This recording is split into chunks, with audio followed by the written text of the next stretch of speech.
Assalomu alaykum, hurmatli tomoshabinlar. Bugun men pensionerlar, nafaqa oluvchilar, nogironlik pensiyasi, boquvchisini yo'qotganlik pensiyasi olayotgan oilalar va ularning farzandlari uchun juda muhim mavzuni tushuntirib beraman. 12 avgustdan boshlab pensiya va nafaqa tizimidagi tartiblar bo'yicha yo'ldoshi o'zgaradi. Ayrim jarayonlar kuchayadi, ayrim hujjatlar elektron tekshiruvdan o'tadi. Eng muhimi, ma'lumotlari to'g'ri bo'lmagan odamlar to'lov kechikishi yoki qayta tekshiruvga tushib qolishi mumkin. Shuning uchun videoni oxirigacha ko'ring. Bu gap faqat bugun pensiya olayotgan insonlarga emas, ertaga pensiyaga chiqadiganlarga, ota-onasining pensiyasini rasmiylashtirib yurgan farzandlarga, chet elda bo'lib turib O'zbekistondan pensiya olayotganlarga ham tegishli. Hozirning o'zida kanalga obuna bo'ling, videoga like bosing. Chunki men bunday mavzularda oddiy odam tushunadigan tilda hujjat bilan, tartib bilan hayotiy misollar orqali tushuntirib boraman. Avval qanday edi? Ko'p yillar davomida pensiya masalasida asosiy og'irlik odamning o'ziga tushardi. Inson pensiyaga chiqmoqchi bo'lsa, mehnat daftarchasini olib borardi, arxidan ma'lumotnoma izlar edi, ish staji, ish haqi, farzandlar, nogironlik, boquvchisini yo'qotganlik kabi holatlar alohida tasdiqlanardi. Agar biror joyda xatolik bo'lsa, odam idoradan idoraga yurardi. Ba'zan pensionerning pasportidagi ism bir xil, mehnat daftarchasida boshqa xil yozilgan bo'lardi. Masalan, Gulbahor bir joyda Gulbahor deb, O'ktam bir joyda O'ktam deb yozilgan bo'lsa ham, pensiya hisobida muammo chiqardi. Endi nima o'zgaryapti? Yangi tartibning asosiy mazmuni shuki, pensiya va nafaqa bo'yicha ma'lumotlar tobora ko'proq elektron bazalar orqali solishtiriladi. Ya'ni pensiya jamg'armasi, soliq organlari, bandlik, FSHDG, kadastr, banklar, nogironlik bo'yicha tibbiy ma'lumotlar, yashash manzili, oila tarkibi va boshqa ma'lumotlar bir-biriga bog'lanib tekshiriladi. Bu degani qog'oz olib keldim, tamom degan eski yondosh kamayadi. Endi tizimning o'zi ko'radi, odam tirikmi, karta faolmi, manzili to'g'rimi, nogironlik muddati tugamaganmi, boquvchisini yo'qotganlik nafaqasini olayotgan, bola o'qishni davom ettiryaptimi, fuqaro chet elda doimiy yashashga chiqib ketmaganmi, bir joyda ikki xil ma'lumot turib qolmaganmi? Men buni qo'rqitish uchun aytmayapman. Aksincha, kim oldindan tayyorlansa, u odam pensiyasini vaqtida oladi. Ortiqcha navbatga tushmaydi. Nega pulim kelmadi deb sarson bo'lmaydi. Kim hammasi o'zi bo'ladi deb qo'l siltasa, aynan o'sha odamda muammo chiqishi mumkin. Birinchi navbatda bank kartasi orqali pensiya olayotgan pensionerlar ehtiyot bo'lishi kerak. Bugun ko'pchilik pensiyasini karta orqali oladi, lekin karta muddati tugagan bo'lsa, karta bloklangan bo'lsa, karta boshqa telefon raqamiga ulangan bo'lsa yoki bankdagi ism, familiya, pasportdagi ma'lumot bilan mos kelmasa, to'lov kechikishi mumkin. Masalan, Dilorom opaytinki yoshda har oy 1 million 1 ming so'm pensiya oladi. Uning kartasi 10 avgust kuni muddati tugagan. O'zi esa bunga e'tibor bermagan. 12 avgustdan keyingi to'lov kelganda bank to'lovini qabul qilmaydi yoki qayta ishlashga yuboradi. Dilorom opa davlat pensiyamni to'xtatdi deb o'ylaydi. Aslida muammo pensiyada emas, karta rekvizitida bo'ladi. Bunday holatda bankka borib kartani yangilash, keyin pensiya jamg'armasi yoki tegishli xizmat orqali yangi rekvizitni tasdiqlash kerak bo'ladi. Ikkinchi guruh, nogironlik pensiyasi va nafaqasi oluvchilar. Nogironlik muddatsiz bo'lsa boshqa masala. Lekin ko'p odamlarda nogironlik ma'lum muddatga berilgan bo'ladi.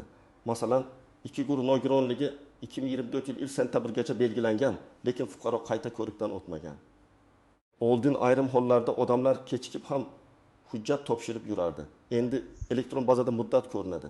Muddat tugasa tizim asos tugadi deb belgilashi mumkin. Natijada to'lov vaqtincha ushlanadi. Keyin odam yana tibbiy ko'rik, xulosa, ariza, tasdiqlash jarayonidan o'tadi. Shuning uchun nogironlik muddati tugashidan kamida bir oy oldin tibbiy ijtimoiy ekspertiza masalasini tekshirish kerak. Uchinchi guruh, boquvchisini yo'qotganlik pensiyasi olayotgan oilalar. Bu yerda juda ko'p nozik joy bor. Agar farzand voyaga yetmagan bo'lsa tartib boshqa.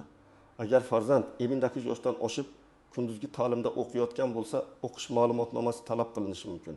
Masalan, Umida opaning turmush o'rtog'i vafot etgan, 2 farzandi bor. Katta o'g'li 18 yoshga to'ldi va kollej yoki universitetda o'qishini davom ettiryapti. Agar o'qish haqidagi ma'lumot elektron bazada ko'rinmasa yoki o'z vaqtida tasdiqlanmasa, shu farzand bo'yicha to'lov to'xtashi yoki qayta hisob-kitob qilinishi mumkin. Odamlar ko'pincha bolam o'qiyapti-ku, nega pul kelmadi deydi. tizim esa o'qiyotgani tasdiqlanmadi deb to'radi. Farq shunda. 4-guruh pensiyani ishonchnoma orqali olayotganlar, ko'p farzandlar ota-onasining pensiyasini kartadan yechib beradi. Bu muammo emas. Lekin agar pensioner yura olmaydigan bo'lsa, chet elda bo'lsa yoki boshqa shaxs rasmiy ishonchnoma asosida pul olayotgan bo'lsa, ishonchnomaning muddati, notarial tasdiqi, pensionerning hayot ekanligi bilan bog'liq tekshiruvlar bo'lishi mumkin. Ayrim hollarda pensioner vafot etgandan keyin ham karta orqali pul yechilgan holatlar uchragani uchun davlat bu jarayonni kuchaytiradi. Bu halol pensionerga qarshi emas, noqonuniy holatlarning oldini olish uchun qilinadi. 5-guruh ism, familiyasi, tug'ilgan sanasi, pasport ma'lumotida farq bor odamlar. Men amaliyotda ko'p ko'rganman. Ayol kishi turmushga chiqqan. Familiyasini almashtirgan, lekin mehnat daftarchasida eski familiya qolgan. FHDYO hujjati bor, lekin bazaga to'liq tushmagan. Yoki tug'ilgan sana pasportda 1909 yil, mehnat daftarchasida 1908 yil deb ketgan. Bunday tafovutlar pensiya miqdoriga, stajga, hujjatning tan olinishiga ta'sir qiladi. Yangi tartibda bunday farqlar ko'proq ko'rinadi, demak ularni oldindan to'g'rilash kerak. Agar sizning ID kartangiz yoki pasportingiz yangilangan, bank kartangiz faol, telefon raqamingiz o'zingizning nomingizda, pensiya muntazam kelib turgan, nogironlik muddasiz yoki yangilangan, oila tarkibi bo'yicha bahsli holat yo'q. Ishlagan yillaringiz pensiya tayinlashda allaqachon hisobga olingan bo'lsa, vahima qilishga hojat yo'q. Siz shunchaki tekshiruv uchun tayyor turasiz. Bu islohot hamma pensionerning pulini kamaytiradi degani emas. Har oy pensiya olayotgan barcha odamdan qayta hujjat talab qilinadi degani ham emas. Asosiy masala ma'lumotlarning tozaligi va mosligi. Lekin men shuni alohida aytaman. Menda hammasi joyida degan odam ham kamida 3 narsani tekshirsin. Birinchisi karta muddati, ikkinchisi telefon raqami, uchinchisi pasport yoki ID karta ma'lumoti. Chunki muammo ko'pincha pensiya hujjatida emas. Aynan texnik tafsilotda chiqadi. Birinchi misol. Tursun aka 15 yoshda, 35 yil ishlagan, pensiyasi 2 million 1 ming so'm. U bank kartasini 3 yil oldin olgan. Kartadagi telefon raqami esa o'g'lining eski raqami bo'lgan. O'g'li raqamni ishlatmay qo'ygan. Bank SMS yuborsa xabar bo'lmaydi. Tursun aka karta bloklanib qolganini ham bilmaydi. Pensiya kuni pul tushganday ko'rinadi, lekin karta bilan amaliyot qilib bo'lmaydi. Bunday vaziyatda odam pensiya jamg'armasiga yuguradi. Aslida birinchi bankada bo'lishi kerak. Bankda telefon raqamini yangilaydi, shaxsini tasdiqlaydi, kartani faol qiladi. Ikkinchi misol. Mahbuba opa boquvchisini yo'qotganlik pensiyasi oladi. Qizi 15 yoshdan oshgan va universitetda kunduzgi ta'limda o'qiydi. Opa har yili o'qish joyidan ma'lumotnoma olish kerakligini unutgan. Elektron bazada ma'lumot kechikib tushgan. Natijada bir oy to'lov kamaygan. Keyin ma'lumotnoma olib borilgandan so'ng qayta hisob-kitob qilingan, lekin bu orada oila bir oy qiynalgan. Demak, farzand o'qiyotgan bo'lsa, sentabr-oktyabrni kutib o'tirmasdan o'qish tasdig'ini oldindan tekshirtirish kerak. Uchinchi misol. Sobir aka 1997 yildan 1998 yilgacha kichik korxonada ishlagan, lekin o'sha korxona yopilib ketgan. Mehnat daftarchasida yozuv bor, ammo muhri aniq. Pensiya tayinlanganda bu davr to'liq hisoblanmagan. Sobir aka menga ham pensiya chiqdi deb yuradi. Yangi elektron tartiblar bunday odamga ham imkon berishi mumkin, chunki arxiv ma'lumotlari, soliq ma'lumotlari, tashkilotning vorisi haqidagi ma'lumotlar topilsa, pensiyani qayta ko'rib chiqish mumkin. Lekin odam o'zi ariza bermasa, mening stajimni qayta hisoblang deb talab qilmasa, tizim har doim ham o'zidan o'zi sizga ko'proq pul hisoblab bermaydi. 4-misol. Nafsi opa boshqa viloyatda ro'yxatda, lekin Toshkentda qizi bilan yashaydi. Pensiya viloyatdagi manzil bo'yicha rasmiylashtirilgan. Bank kartasi Toshkentda ishlatiladi. Agar yashash manzili, ro'yxat, aloqa raqami va xizmat ko'rsatish hududi bo'yicha savol tug'ilsa, opa hujjatlarni aniqlashtirishga majbur bo'ladi. Bu pensiya bekor bo'ladi degani emas. Lekin manzil masalasini tartibga solish kerak bo'ladi.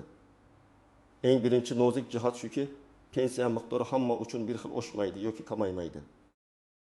2 avgustdan o'zgarish bo'lyapti degan gapni eshitib, ayrimlar hammaga qo'shimcha pul berilar ekan deb o'ylaydi. Boshqalar esa pensionerlarning puli kesilar ekan deb qo'rqadi. Aslida islohotning mazmuni ko'pincha hisob-kitob, nazorat, elektron almashinuv va manzilli yordamni aniqlashtirish bilan bog'liq bo'ladi. Kimning huquqi bor bo'lsa, u oladi. Kimning hujjatida xato bo'lsa, uni to'g'rilash kerak. kim noqonuniy olib yurgan bo'lsa, o'sha odamda muammo chiqadi. Ikkinchi nozik jihat, bank xodimi, mahalla xodimi yoki boshqa idora vakili sizdan karta PIN kodi, SMS kod, ilova paroli, plastik kartaning to'liq raqami va orqa tarafidagi kodni so'rashi mumkin emas. 12 avgust islohot pensiya tekshiruvi degan bahona bilan firibgarlar ko'payadi. Ular telefon qilib, "Opajon, pensiyangiz to'xtab qolmasligi uchun kodni ayting. Akajon, yangi bazaga ulaymiz, kartangizdagi raqamni o'g'ing" deyishi mumkin. Hech qachon bunday ma'lumot bermang. Davlat idorasi sizdan SMS kod so'ramaydi. Bank ham telefon orqali kartaning maxfiy kodini talab qilmaydi. Uchinchi jihat, chet elga vaqtincha ketgan pensionerlar.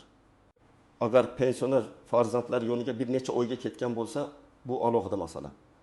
Lekin doimiy yashash, ro'yxatdan chiqish, fuqarolik, bank amaliyotlari bo'yicha ma'lumotlar tekshirilishi mumkin.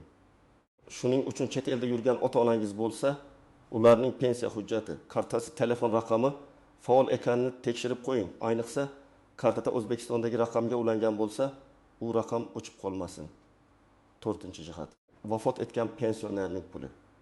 Agar pensioner vafot etsa, uning pensiyasi bo'yicha qonuniy tartib bor. Lekin ayrimlar kartadagi pulni yechib olishda davom etadi. Elektron bazalar kuchaygan sari FHDYodagi o'lim qaydi pensiya jamg'armasiga tezroq yetib boradi. Noqonuniy yechilgan mablag' keyinchalik qaytarilishi talab qilinishi mumkin.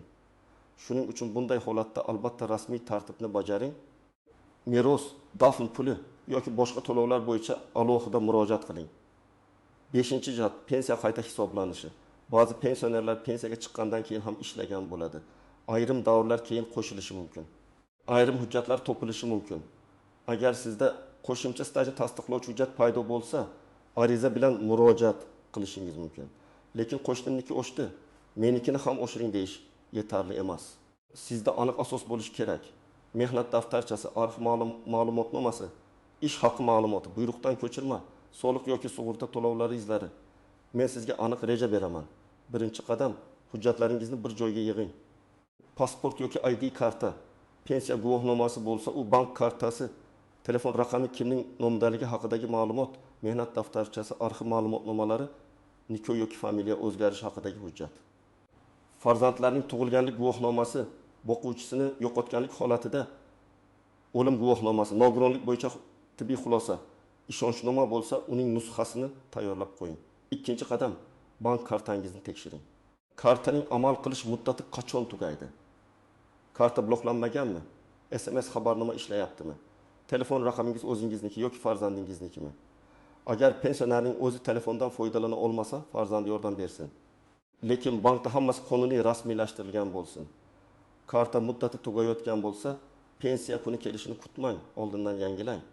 3-qadam, pensiya jamg'armasi bo'limi yoki davlat xizmatlari markazi orqali ma'lumotlaringizni aniqlashtiring. Agar sizda stajim to'liq hisoblanmagan, familiyamda xato bor, nogironlik ma'lumotim ko'rinmayapti, farzandim o'qiydi, lekin to'lov kamayib qolmasin degan savollar bo'lsa, og'zaki gap bilan cheklanib qolmang. Ariza yozing. Arizada ismingiz, she'r raqamingiz, yashash manzilingiz, telefon raqamingiz, masalaning mazmuni va talabingiz aniq bo'lsin. Pensiya tayinlashda 1997 yillardagi ish tajribini qayta ko'rib chiqishingizni so'rayman. Yoki boquvchisini yo'qotganlik pensiyasi bo'yicha farzandimning kunduzgi ta'limda o'qiyotgani hisobga olishingizni so'rayman. 4-qadam, agar hujjatda xato bo'lsa, uni vaqtida to'g'rilang. Tug'ilgan sana, ism, familiya, otasining ismi, nikohdan keyingi familiya, pasport ma'lumotlari bir-biriga mos bo'lishi kerak. FHDY hujjat kerak bo'lsa, FHDYga murojaat qiling. Arxiv kerak bo'lsa, arxivga so'rab yuboring. Ish joyi yopilgan bo'lsa, uning huquqiy vorisi yoki arxivdagi fondini aniqlang. Bu ishlar bir kunda bitmasligi mumkin. Shuning uchun kechiktirmang. 5-qadam. Yaqinlaringizga tushuntiring. Ayniqsa qishloqda yashagan keksa ota-onalar telefon va bank ilovasini yaxshi bilmaydigan pensionerlar firibgarlarga ishonib qolishi mumkin. Ularga ayting, hech kimga SMS kod aytilmaydi. Hech kimga karta rasmiy yuborilmaydi. Pensiyangizni oshirib beraman degan begona odamga pul berilmaydi. Har qanday rasmiy masala davlat xizmatlari markazi, pensiya jamg'armasi, bank yoki mahalla orqali aniqlashtiriladi. 6-qadam. To'lov kelmasa, vahima qilmasdan sababini ketma-ket tekshiring. Avval bank kartasini tekshiring. Keyin bankdan to'lov tushgan-tushmaganini so'rang. Keyin pensiya jamg'armasiga murojaat qiling. Agar to'lov ushlangan bo'lsa, yozma sababini so'rang.